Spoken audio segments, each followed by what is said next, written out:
Miarabantsika rehetra ny an-tokantrano indray tonga soa tao anatin'ny fandarana l'invité du jour farany amin'ity herinandro ity fadiminy volana jolay isika androany zoma fadimy volana jolay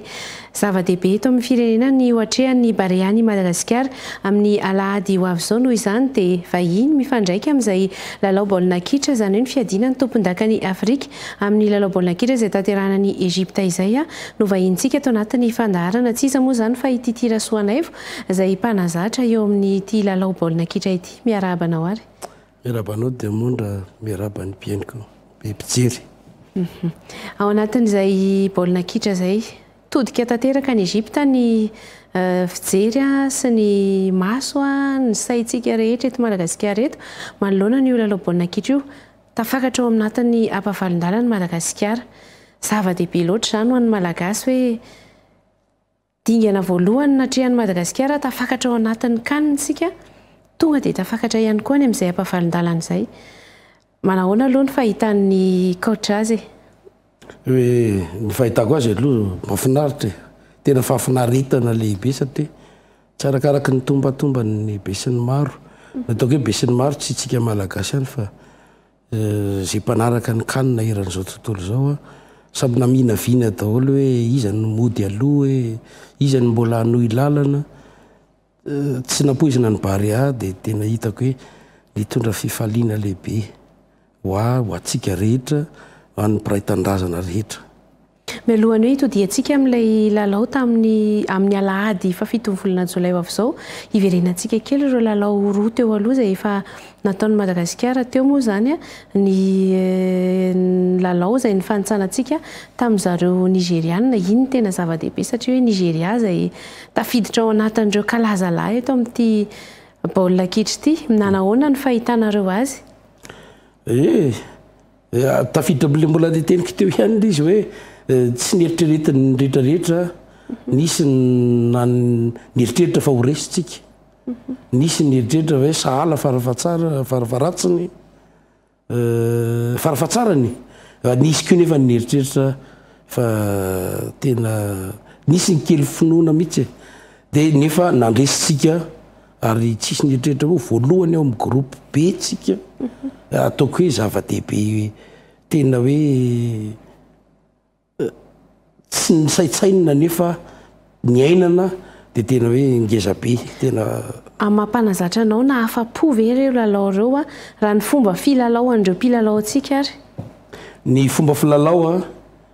raha arahana hatrany amin'ny fanomanantena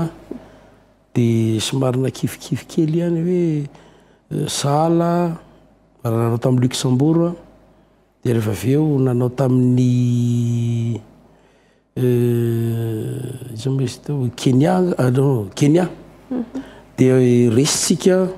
rehefa vaotsika nanao tamin'ny Mauritanie resy ihany tsika dia niteraka resa be kanefa rehefa tena nanomboka ny lalao niezaka tena hoe nampiseho ary tena nifantoka ny Barea dia iny nanao sahala tamin'ny Guinée tsika nandeha nanao tamin'ny manaraka ny deuxième journée nanao tamin'ny Burundi nandresitsika amiko fiverako azy tena hoe arakaraky nidirana lalina tao anatin'ilay fifanitsanana no niakaran'ny avo teknika ny Barea amin'izao zany izao tsika hiatrika n'ilay lalao amin'ny alahady io izany hoe tena ry zareo RDC Congo moa no hifanandrana amintsika efa nisy ny fihaonana teo Madagasikara sy ny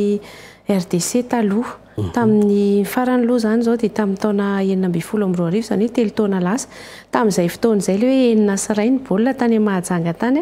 ary dia io izany nisan'ny zavatra tsapa amin'izao ho an'ireo mpitia baolina kitra raha antsika ny famakafakana sy ny zavatra mitranga ankehitriny dia any daholo ny sain'ny malagasy izao hoe tena tia mpilalao an'ny Congo ity ilay naharesy lavitra antsika mihitsy teto ao ireo miteny hoe tafavoaka antsika io ao ireo miteny hoe mazamazana ihany manahoana ny fahitanareo mpanazatra an'izay raha tena te hanovintsika n'ilay teknika filalaovana ny baolina tamin'ny 2012 sy ny amin'izao 2012 izay mety inona ny tokony atao ho an'ny mpanazatra angamba ny fanamby rehefa mitondra ekipa anankiray dia ny miarina manoloana ny fahavoazana mety tsy nitovy ny mpanazatra tamin'izay sy ny am'izao mety tsy le olona mitovy ihany mety tsy nitovy koa ny mpilalao tamin'izay fotoan'izay sy ny am'izao kanefa mipetraka ny tantara hoe resitsika tamin'ny fotoana ny onana farany resitsika na de efa nandresy azy ary tsika tamin'ny mbola ny club m na scorpion izy to tsy tadidiko teo mamasina tadidiko nandresan'ny RDC tsika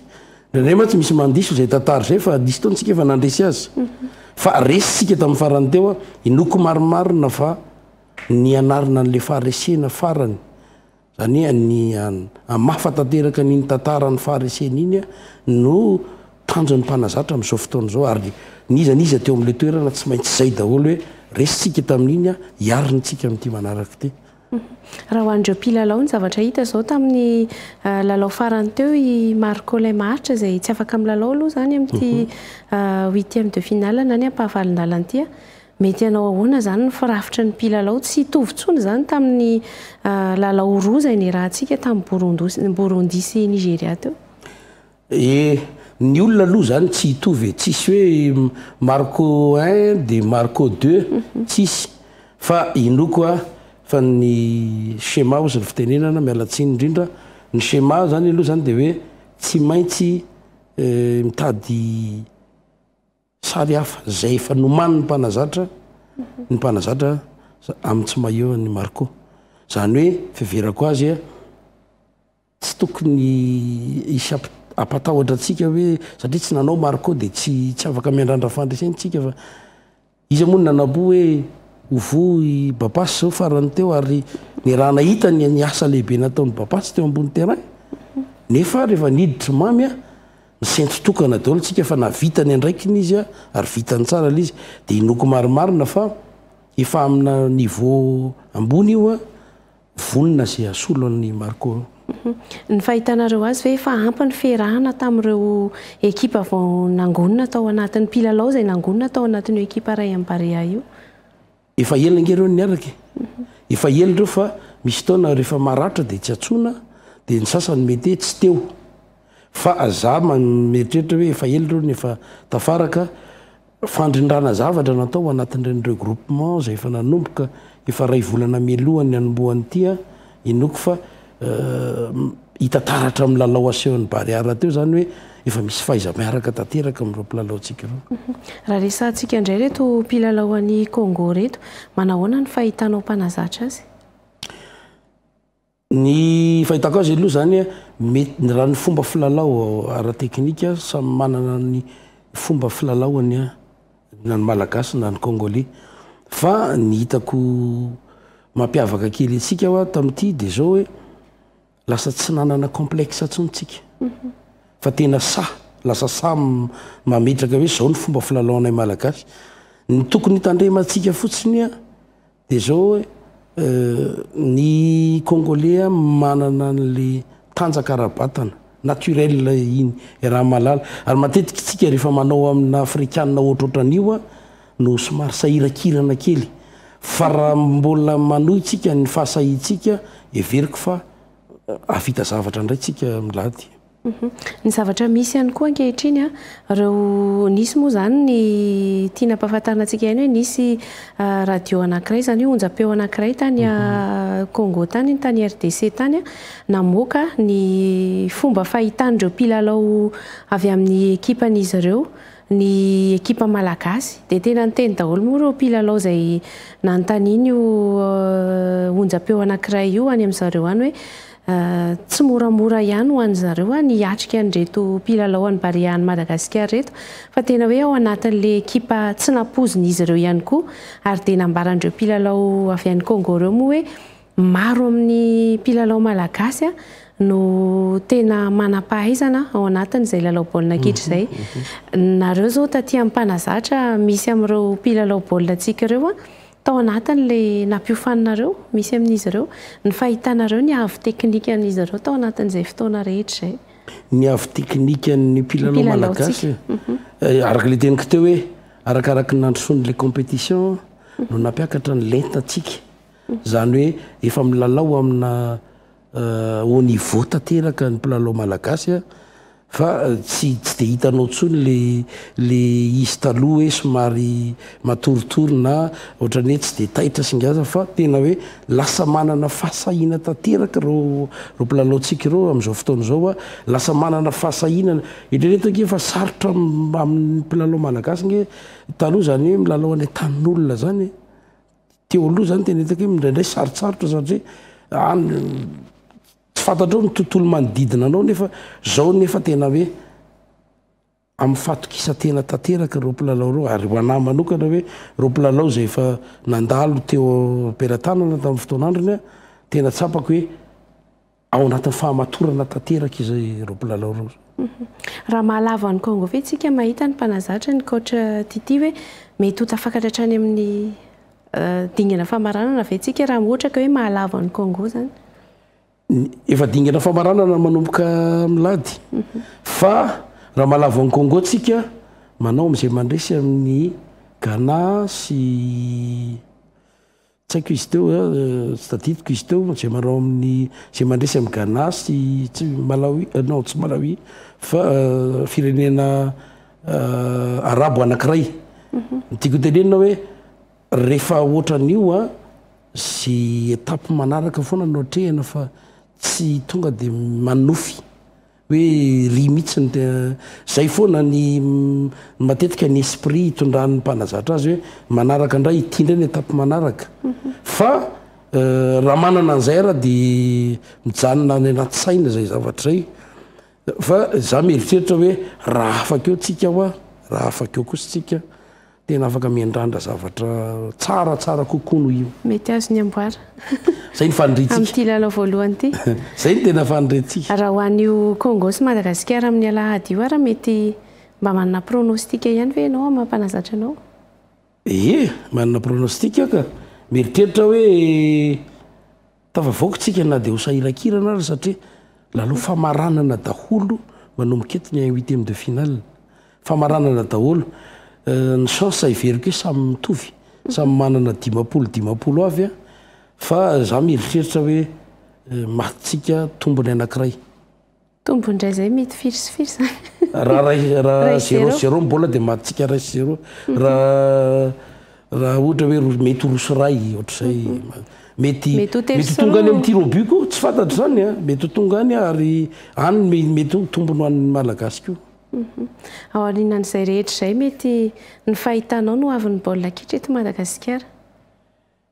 amin'ny fomadio aloha ny tenenana kosa hoe za tsy miteny ratsy fa efa tonga am'izao toeran'izao io a tena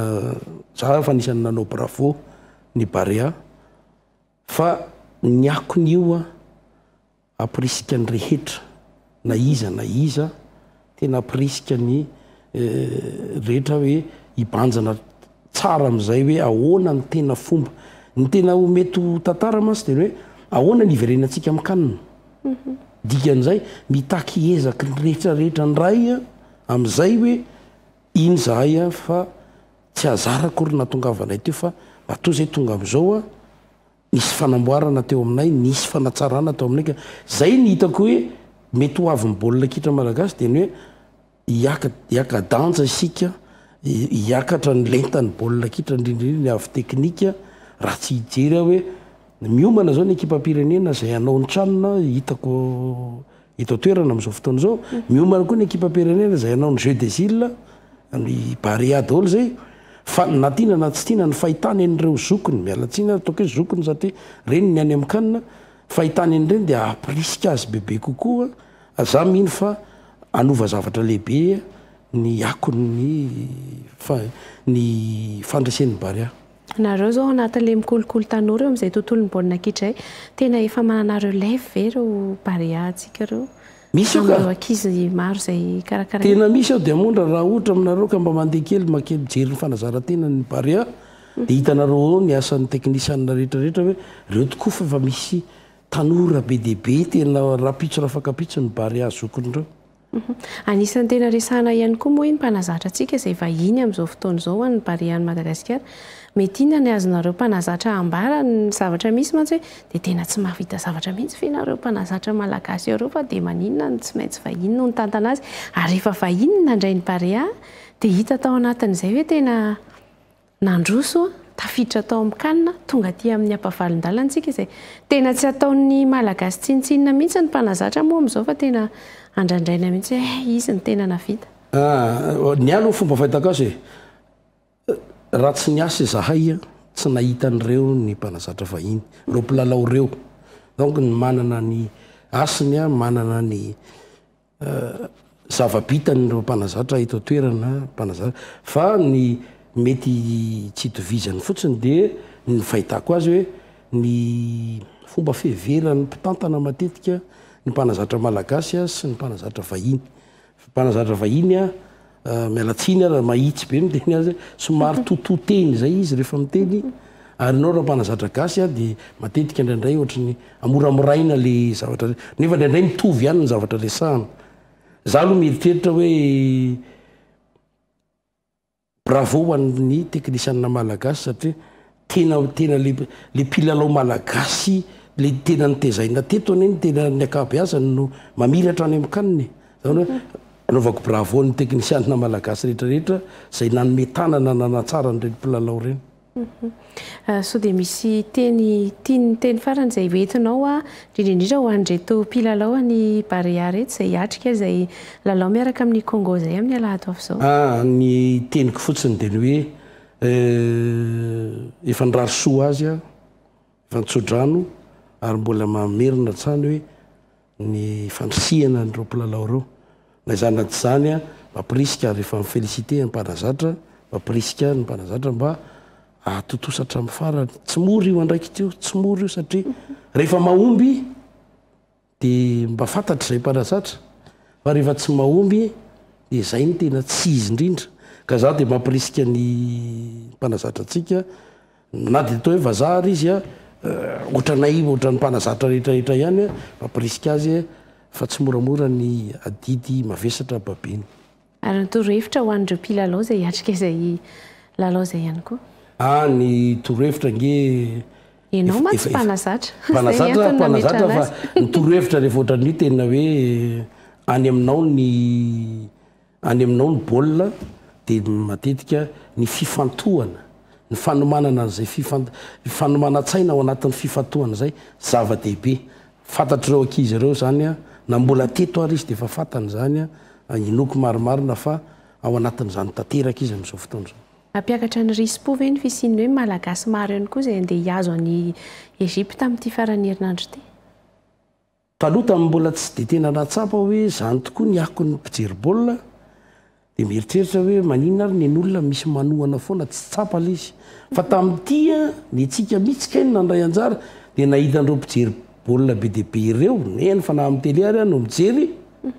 dia tena hitanao hoe tena mandrisika ireo mpijery baolina ireo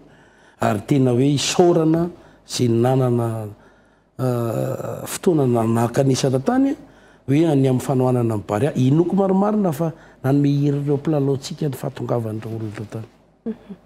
Dia izay ihany koa no entina mamarana ny l'invité du jour tamin'ity andro zoma ity isaorana isika rehetra nanaraka izany dia mampahery ihany ireo ekipa ny Barea Madagasikara izay hiatrika ny lalao amin'ny alahady ho avy izao. Mandra-pionary tompoklasy sy tompoko vavy ho amin'ny alatsinainy indray.